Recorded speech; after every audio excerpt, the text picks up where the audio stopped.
now, there are people who are physically Israel today who are believing in the Messiah, and they are coming in and they are being grafted back into their own tree.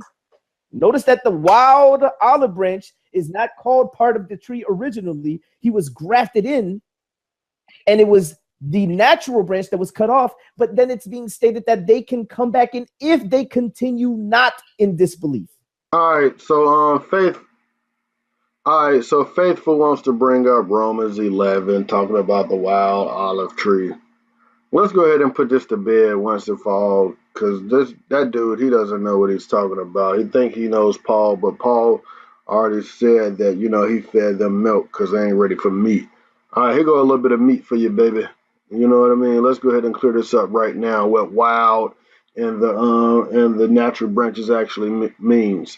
All right, let's go to we in Isaiah 5:2 and 5:4, and then we're going to deal with Hosea 9:10. All right, and he fenced it and gathered out the stones thereof and planted it with the choicest vine, and built a tower in the midst of it, and also made a wine press therein. And he looked that it should bring forth grapes, and it brought forth wild grapes. He wanted to bring forth grapes, but in this garden came up wild grapes. Now, how can you plant grapes but get wild grapes? It's talking in a similitude. What could have been done more to my vineyard that have not done in it? Wherefore, when I looked that it should bring forth grapes, brought it forth wild grapes.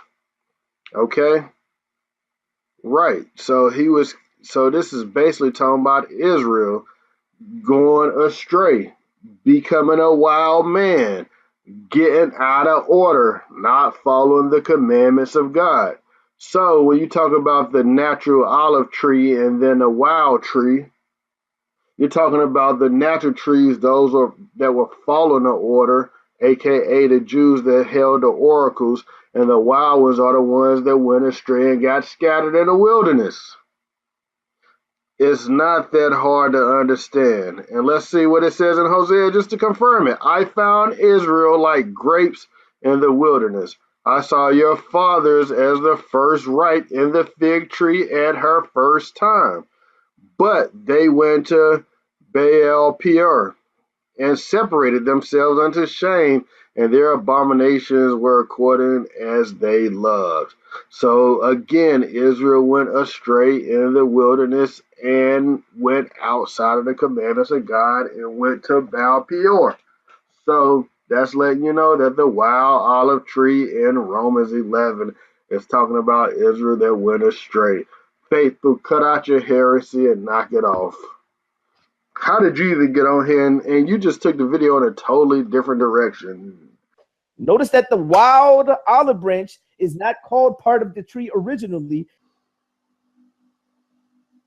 Now let's look at Isaiah 5 from the beginning and put it into context properly, and so there won't be any doubt.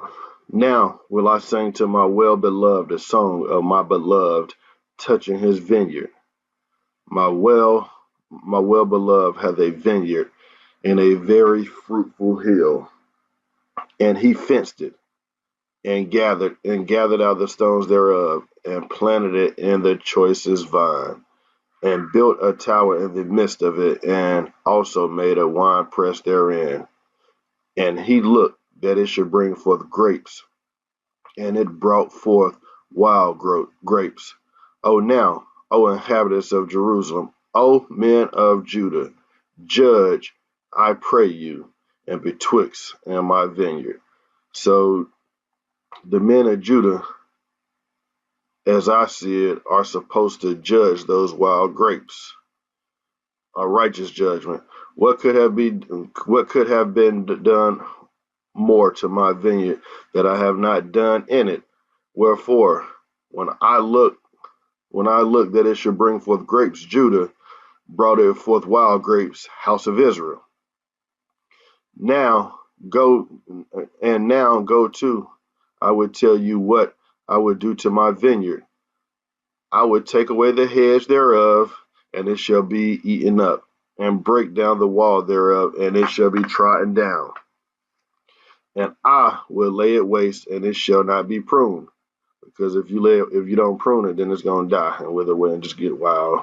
Nor dig, but there shall come up briars and thorns, and I will also command the clouds that they rain no more upon it.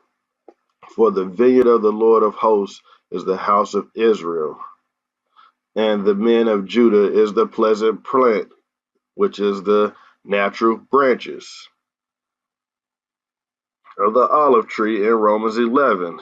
The vineyard of the Lord of hosts in the house is the house of Israel, which is the wild grape or the wild olive tree. And he looked for judgment, but behold oppression. So did Judah hold the oracles properly? No, because why would they tell Paul, why are you eating with those Gentiles? But behold oppression. And the Lord looked for righteousness, but behold a cry. So Judah wasn't doing his job either. So that's how the wild olive trees were grafted back in. It's plain and simple, faithful. You say you know the Bible, but you're so unlearned. You're still a babe, not weaned from the milk. You got a lot of work to do, brother. You got a lot of work to do. Throw your hands up in the air, don't ever disrespect.